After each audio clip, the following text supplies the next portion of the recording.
A gente, para falar de deformidade congênita, você tem que, pelo menos, botar o dedinho numa coisa chamada embriologia. Perfeito. Exatamente nessa fase aonde começam a ocorrer as possíveis alterações genéticas, ou, melhor dizendo, as anomalias congênitas.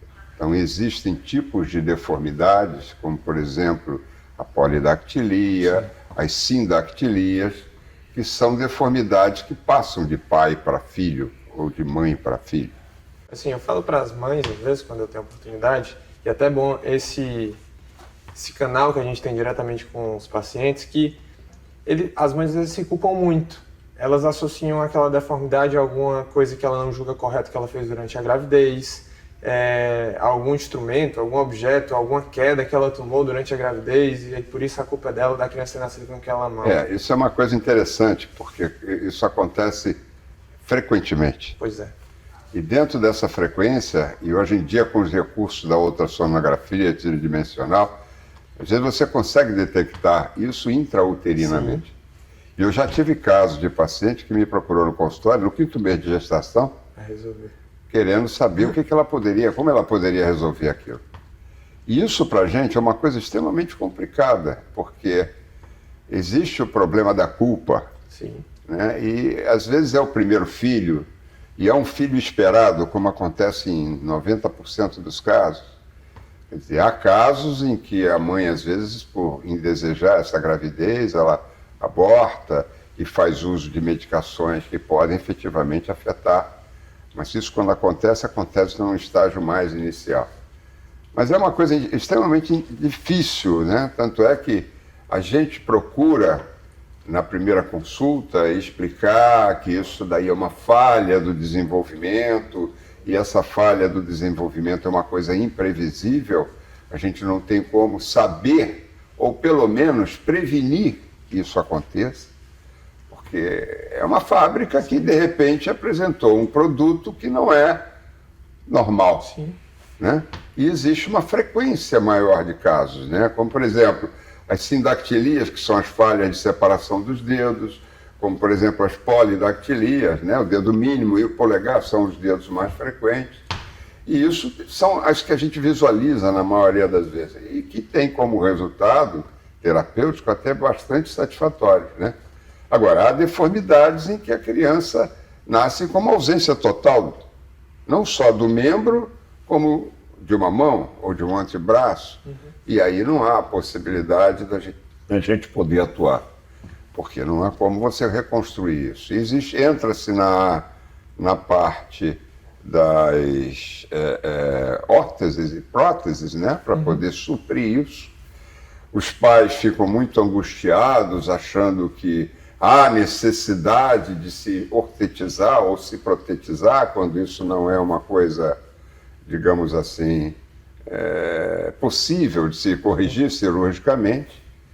Mas a capacidade que a criança tem de se desenvolver, principalmente quando ela já tem um defeito congênito ou uma agenesia, uma ausência, é muito grande. Se reinventa, né, chefe? Se reinventa, você está cansado de ver aí pacientes que não têm os membros superiores, pinta com os pés, escreve com os pés, se maqueiam, fazem tudo. Isso por quê? Porque, na realidade, é a necessidade de que ela se desenvolva. E ela nunca teve isso. É diferente do ser humano que perdeu um segmento já numa vida adulta. Aí a coisa é bem mais complexa e bem mais... Agora, uma dúvida, assim, que acho que vai ajudar muito as pessoas.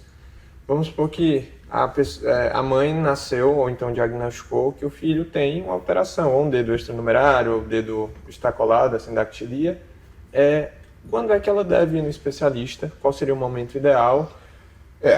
Isso daí, não existe nenhum tipo de deformidade congênita, ao nível da mão, ao nível do membro superior, que haja necessidade de se fazer alguma cirurgia com precocidade. Perfeito. Tá? Na maioria das vezes, eu costumo propor ao paciente que essas cirurgias sejam feitas após os 2 anos de idade. Por quê? Primeiro, porque quando a criança nasce, ela ainda tem uma imaturidade pulmonar. Vocês sabem que toda anestesia nessa fase é uma anestesia geral. Então, é adequado que o paciente tenha que ser submetido a uma série de avaliações.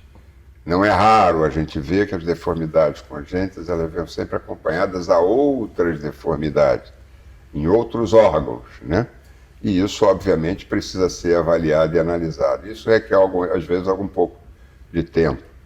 Outra coisa é do problema técnico, né? Uma coisa é você operar uma mãozinha deste tamanho, Sim. e outra coisa é você operar uma mão maior. Sim.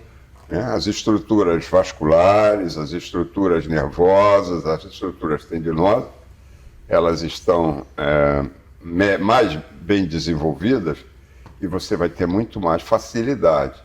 Do ponto de vista funcional, que é uma coisa que chama muita atenção, existem algumas circunstâncias que a gente procura, obviamente, às vezes antecipar um pouco.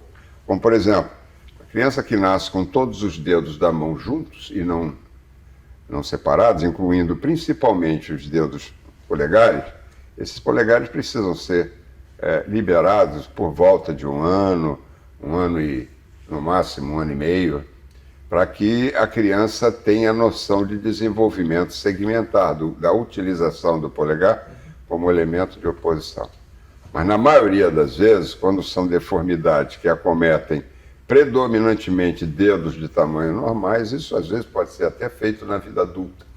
Quer dizer, não é ideal, mas teoricamente não vai trazer nenhum tipo de problema de ordem secundária. Perfeito. Chefe, assim, e quando o paciente ele opera esse dedo extranumerário, a pergunta também que eles fazem é se meu filho nasceu com esse problema. Ele vai reproduzir na sua prole, nos seus descendentes, esse problema? Ou aquilo foi ocasional, foi pontual? Não, foi aquilo que eu falei para você.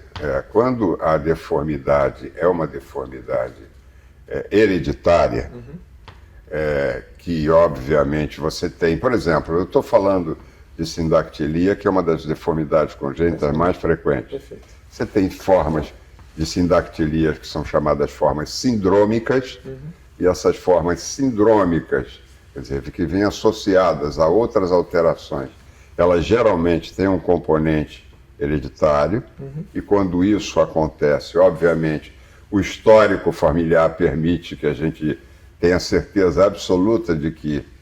Porque isso não compromete em nada, né, o tratamento, apenas tira a dúvida dos pais. E aí os pais já sabem que isso acontece, e acontece porque existe esse traço hereditário. Mas quando isso não ocorre, na maioria das vezes, entendeu? É uma coisa que não tem nenhuma cognição de você tratar o paciente e ele, numa fase futura, ele ter esse tipo de alteração. Nem a possibilidade dele se transformar numa coisa hereditária.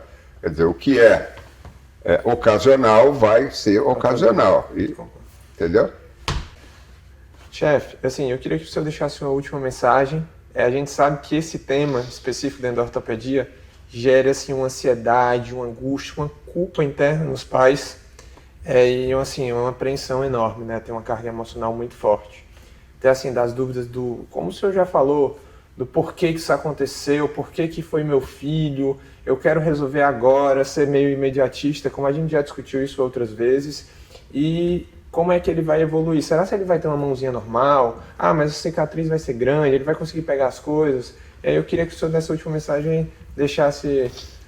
Eu cheguei a comentar com você antecipadamente que isso é uma coisa muito importante. A gente se preocupa muito quando recebe um paciente, principalmente o paciente de primeira consulta a um especialista, primeiro em diminuir essa ansiedade dos pais, diminuir a culpa, procurar explicar a eles o porquê que a coisa acontece, como é que acontece, e depois partir para o tratamento.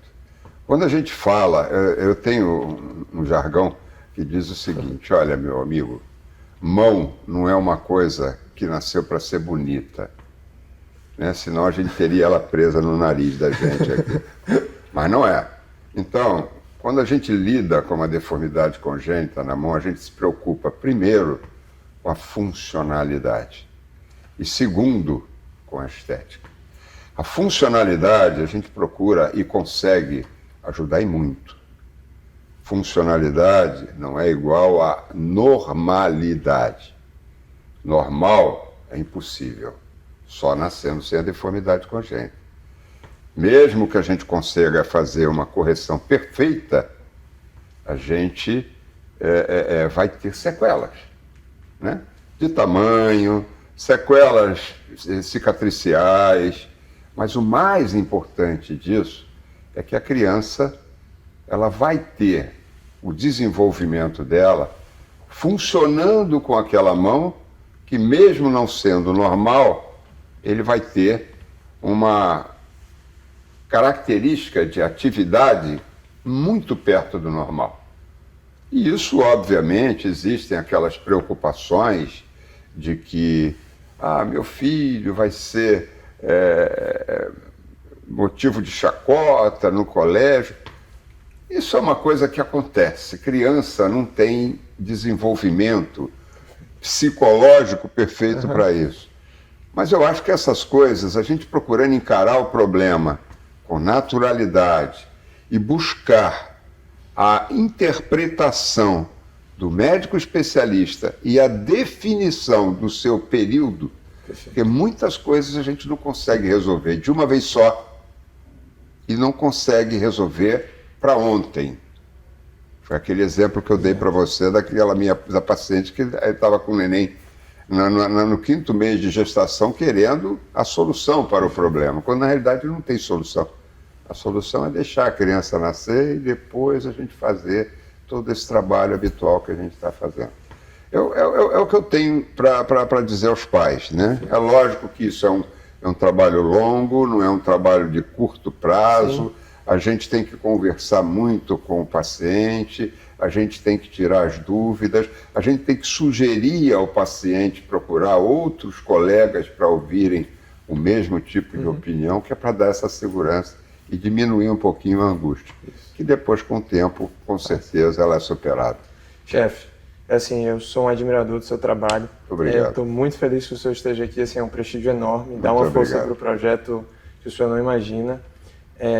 O senhor só agregou, assim, é uma bagagem grande, né? Muito obrigado. E, assim, informação de qualidade, de confiança, quero deixar um muito obrigado, assim, sempre peço para as pessoas deixarem as dúvidas, e aí, conforme a necessidade for surgindo, a gente vem e grava de novo se eu tiver disponibilidade. Assim, é um prazer para o especialista estar aberto e eu só agradeço. Muito obrigado e elogio a sua atividade também.